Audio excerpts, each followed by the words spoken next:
ಸ್ನೇಹಿತರೆ ಎಲ್ರಿಗೂ ನಮಸ್ಕಾರ. ಶ್ರೇಯ ಸಾಮಾನ್ಯ ಚಾನಲ್ಗೆ ಸ್ವಾಗತ ಕೂಡ.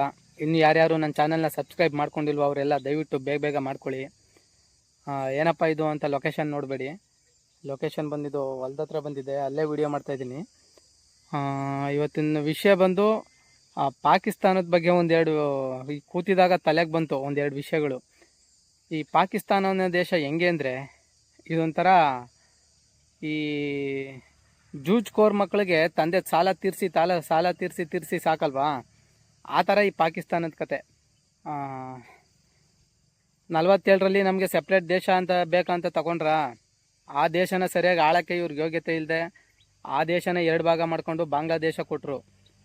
ಅದು ಪಾಕಿಸ್ತಾನ ಮಗ, ಬಾಂಗ್ಲಾದೇಶ ಮೊಮ್ಮಗ ಯಾವುದೇ ಭಾರತ ದೇಶಕ್ಕೆ. ಆ ಬಾಂಗ್ಲಾದೇಶದಲ್ಲಿ ತಿನ್ನೋಕ್ಕಿಟ್ಟಿಲ್ಲ, ಅವು ಎಲ್ಲ ಒಳ್ಳೆ ಈ ಬಿಲಕ್ಕೆ ಹೊರ್ಕೊಂಡು ಎಗಣಗಳು ಬರಲ್ವ, ಎಗಣಗಳು ಹಂಗೆ ಭಾರತ ದೇಶಕ್ಕೆ ಬಂದು ಸೇರಿಕೊಂಡು ಇಲ್ಲಿ ಬಂದು ಎಲ್ಲ ಅಧ್ವಾನ ಮಾಡ್ತವ್ರೆ. ಇಷ್ಟ ಆಯ್ತಾ? ಒಂದು ದೇಶ ನಾವು ಕೊಟ್ಟರೆ ಅದನ್ನು ಅವ್ರು 2 ಮಾಡ್ಕೊಂಡ್ರು. ಈಗ ಬಂದು ಆ ಬಲೂಚಿಸ್ತಾನ ಅಂತ ಅವರೊಬ್ಬರು ಅವರು ಇನ್ನೊಂದು ದೇಶ ಮಾಡ್ಕೋತವ್ರೆ.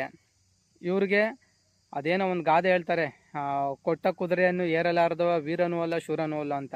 ಹಂಗೆ ಕೊಟ್ಟಿರೋ ದೇಶನ ಇವ್ರಿಗೆ ಆಳಕ್ಕೆ ಯೋಗ್ಯತೆ ಇಲ್ಲ, ಹಿಂಗೆ ಇಷ್ಟೆಲ್ಲ ಮಾಡ್ಕೊತವ್ರೆ. ಅದಾದಮೇಲೆ ನನಗೆ ಒಂದು ನಗು ಬರ್ಸಿದ್ದೇನೆಂದರೆ, ಯಾವುದೋ ಮೊನ್ನೆ ನಮ್ಮದು ಸಿಂಧೂರು ಅಟ್ಯಾಕ್ ಆಯ್ತಲ್ಲ, ಆ ಟೈಮಲ್ಲಿ ಅವರು ಸಾಲಕ್ಕೆ ಬೇಡ್ತಾಯಿದ್ರು ಎಲ್ಲರ ಹತ್ರ ಹೋಗಿ. ಈ IMF ಯಾವುದೋ ಒಂದು KMF ನನಗೆ ಗೊತ್ತಿಲ್ಲ ಅದ್ರ ಸರಿಯಾಗಿ, ಅದ್ರ ಬಗ್ಗೆ IMF ಇರಬೇಕು.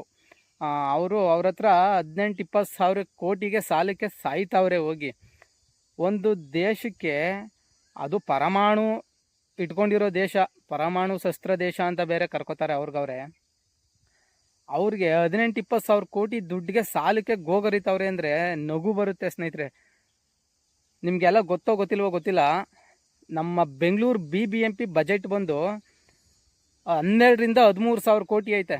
ಬರೀ ನಮ್ಮ ದೇಶದಲ್ಲಿ ಬೆಂಗಳೂರು ನಗರದ ಬಜೆಟೇ 12-13 ಸಾವಿರ ಕೋಟಿ ಬಜೆಟ್ ಐತೆ. ಇವ್ರು ನೋಡಿದ್ರೆ 18 ಸಾವಿರ ಕೋಟಿ 20 ಸಾವಿರ ಕೋಟಿಗೆ ಅಲ್ಯೂಮಿನಿಯಂ ಪ್ಲೇಟ್ ಇಟ್ಕೊಂಡು ದೇಶ ಆ ಬ್ಯಾಂಕು ಈ ಬ್ಯಾಂಕು ವರ್ಲ್ಡ್ ಬ್ಯಾಂಕು ಅವು ಯಾವ್ಯಾವ ಬ್ಯಾಂಕಿಗೂ ಅಲಿತವ್ರೆ. ಇದನ್ನೆಲ್ಲ ನೋಡಿದಾಗ ನಗು ಬರುತ್ತೆ. ಇದೊಂದು ದೇಶನ ಇದು? ಈ ದೇಶಕ್ಕೆ ಇಂಥ ಪರಿಸ್ಥಿತಿ ಯಪ್ಪ.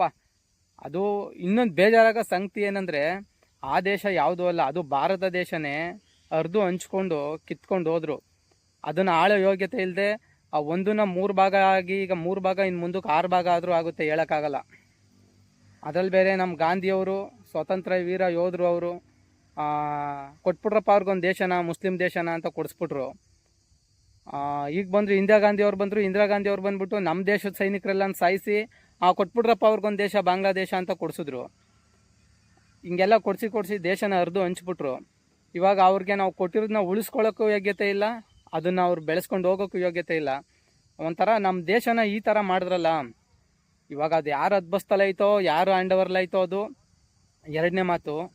ಆದರೂ ನಮ್ಮ ಭಾರತ ದೇಶದ ಅದು ಭಾಗ, ಪಾಕಿಸ್ತಾನ ಬಾಂಗ್ಲಾ ಆಗಲಿ ಇದೆಲ್ಲ ನೆನೆಸ್ಕೊಂಡ್ರೆ ಎಷ್ಟು ಬೇಜಾರಾಗುತ್ತೆ ಗೊತ್ತಾ. ಈಗ ಅಪ್ಪ ಆಸ್ತಿ ಮಾಡಿಬಿಟ್ಟು ಮಕ್ಳಿಗೆ ಕೊಟ್ಟರೆ, ಮಕ್ಕಳು ಮಾರ್ಕೊಂಡು ದೇಶಾಂತರ ಜೂಜಾಡ್ಕೊಂಡು ಕುಡ್ಕೊಂಡು ಕೆಟ್ಟದ ಕೆಲಸ ಮಾಡ್ಕೊಂಡು ಹೋಗ್ಬಿಟ್ರೆ ಅಪ್ಪನಿಗೆ ಎಷ್ಟು ಬೇಜಾರಾಗುತ್ತೆ ಹೇಳಿ. ಹಂಗೆ ಇವಾಗ ಭಾರತ ದೇಶ ಸ್ಥಾನದಲ್ಲಿ ಭಾರತ ದೇಶದ ಪ್ರಜೆಗಳಾಗಿ ನಾವು ಯೋಚನೆ ಮಾಡೋದಾದರೆ ಇದು ತುಂಬ ಮನಸ್ಸಿಗೆ ನೋವು ಕೊಡುತ್ತೆ ಈ ವಿಚಾರ. ನಮ್ಮ ದೇಶನ ಈಸ್ಕೊಂಡು ಎಲ್ಲ ಹಿಂಗೆ ಹಾಳು ಮಾಡಿಬಿಟ್ರಲ್ಲ, ನಮ್ಮ ದೇಶದ ನೆಲನ ಹಿಂಗೆಲ್ಲ ಈಸ್ಕೊಂಡು ಅರ್ದು ಹಂಚಿ ಎಲ್ಲ ಅನ್ಯಾಯ ಮಾಡಿಬಿಟ್ರಲ್ಲ ಅಂತ ಹೊಟ್ಟೆ ಉರಿಯುತ್ತೆ. ಅದರಲ್ಲೂ ಅವ್ರು ಕೊಟ್ಟಿರೋ ಜಾಗ ಎಂಥದ್ದು, ಕಾಶ್ಮೀರ ಬೌಂಡ್ರಿ ಮತ್ತು ಸಿಂಧೂ ನದಿ, ಅವ್ರ ತಲೆಯಿಂದ ಬುಡದವ್ರಿಗೂ ಹರಿಯುತ್ತೆ ಸಿಂಧೂ ನದಿ. ಅಂಥ ಒಂದು ಸಮೃದ್ಧವಾದಂಥ ನಾಡನ್ನು, ಭೂಮಿನ ಈಸ್ಕೊಂಡು ಅವ್ರಿಗೆ ಅದರಲ್ಲಿ ಬೆಳ್ಕೊಂಡು ತಿನ್ನೋ ಯೋಗ್ಯತೆ ಇಲ್ಲದೆ ಇಡೀ ದೇಶನೇ ಹರಿದು ಹಂಚುತ್ತವ್ರೆ ಸ್ನೇಹಿತರೆ. ಈ ವಿಚಾರ ನನಗೆ ಮನಸ್ಸಿಗೆ ತುಂಬ ಕೂತಿದ್ದಾಗ ಯೋಚನೆ ಬಂತು, ಏನಕ್ಕೆ ಹಿಂಗಾಯಿತು, ಏನಕ್ಕೆ ಈ ಥರ 70-75 ವರ್ಷದಿಂದ ನಮ್ಮ ಜೊತೆ ಇದ್ದದ್ದೊಂದು ಭೂಭಾಗ ಇವತ್ತು ಬೇರೆ ದೇಶ ಆಗಿ ಇವತ್ತು ಈ ಥರ ಎಲ್ಲ ಅವ್ರಿಗೆ ಕಿತ್ತಾಡ್ಕೊಂಡು, ಈಗ ನೋಡಿದ್ದೀರ ನೀವೇ, ಬಲೂಚಿಸ್ತಾನ್ ಅಂತೆ, ಸಿಂಧ್ ಅಂತೆ, ಏನೋ ಅವ್ರ ದೇಶದ ಹೆಸರುಗಳೇ ಒಂಥರ ವಿಚಿತ್ರ, ಅವ್ರ ರಾಜ್ಯದ ಹೆಸರುಗಳು ಹಿಂಗೆಲ್ಲ ಕಿತ್ತಾಡ್ಕೊಂಡು ಹರಿದು ಹಂಚಿದ್ರು ಸ್ನೇಹಿತರೆ. ವಿಚಾರ ನೆನೆಸ್ಕೊಂಡ್ರೆ ತುಂಬ ಬೇಜಾರಾಯಿತು. ಗಾಂಧೀಜಿ ಪಾಕಿಸ್ತಾನ ಕೊಡಿಸಿದ್ರು, ಪಾಕಿಸ್ತಾನ ಉದ್ಧಾರ ಆಗಲಿಲ್ಲ. ಇಂದಿರಾ ಗಾಂಧಿ ಬಾಂಗ್ಲಾದೇಶ ಕೊಡಿಸಿದ್ರು, ಬಾಂಗ್ಲಾದೇಶ ಉದ್ಧಾರ ಆಗಲಿಲ್ಲ. ಆ ಬಲೂಚಿಸ್ತಾನದವ್ರು ಏನೋ ಪಾಪ ಅವರು ಬಾಳಿ ಬದುಕಬೇಕು, ನಮಗೊಂದು ದೇಶ ಕೊಡಿ ಅಂದರೆ ಅವರು ಪಾಕಿಸ್ತಾನ ಅವ್ರಿಗೆ ಕೊಡ್ತಿಲ್ಲ. ಅದಕ್ಕೆ ಸಪೋರ್ಟ್ ಮಾಡೋಕ್ಕೆ ನಮ್ಮ ಇಂಡಿಯಾದವರೇ ಒಂದಷ್ಟು ಜನ. ಹೋಗ್ಲಿ ಬಿಡಿ, ಅದೇನಾಗಬೇಕು ಅದಾಗುತ್ತೆ, ಯಾರ ಕೈಯಿಂದನೂ ತಪ್ಸೋಕ್ಕಾಗಲ್ಲ. ಶ್ರೀಕೃಷ್ಣ ಪರಮಾತ್ಮ ಇದ್ಕೊಂಡೇ ಮಹಾಭಾರತ ಯುದ್ಧ ತಪ್ಸೋಕ್ಕಾಗಲಿಲ್ಲ. ಅಷ್ಟು ಸಂಧಾನ ಮಾಡ್ದ. ಕೊನೆಗೆ ದುರ್ಯೋಧನ ಅವನು ಒಳ್ಳೆ ಮಾತು ಕೇಳದೆ ಅವನನ್ನೇ ಬಂದ್ಸೋಕೋದ. ಇದನ್ನೆಲ್ಲ ನೋಡಿದಾಗ ಆ ದೇವ್ರಿದ್ದಾಗಲೇ ಆ ದೇವ್ರ ಕೈಯಲ್ಲೇ ಏನೂ ಮಾಡೋಕ್ಕಾಗಲಿಲ್ಲ, ಇನ್ನು ಸಾಮಾನ್ಯ ಮನುಷ್ಯರ ಕೈಯಲ್ಲಿ ಏನಾಗುತ್ತೆ. ಬಿಡಿ ಹೋಗ್ಲಿ, ಏನಾಗುತ್ತೆ ಅದಾಗಲಿ. ಈ ಯೋಚನೆ ನನ್ನ ತಲೆಗೆ ಬಂತು ಸ್ನೇಹಿತರೆ, ಇದನ್ನು ಹೇಳಬೇಕು ಅನ್ನಿಸ್ತು, ಅದಕ್ಕೊಂದು ವಿಡಿಯೋ ಮಾಡಿದೆ. ಯಾರು ಇನ್ನೂ ನನ್ನ ಚಾನಲ್ನ ಸಬ್ಸ್ಕ್ರೈಬ್ ಮಾಡ್ಕೊಂಡಿಲ್ವೋ ಅವರು ಬೇಗ ಮಾಡ್ಕೊಳ್ಳಿ. ಧನ್ಯವಾದಗಳು ಸ್ನೇಹಿತರೆ.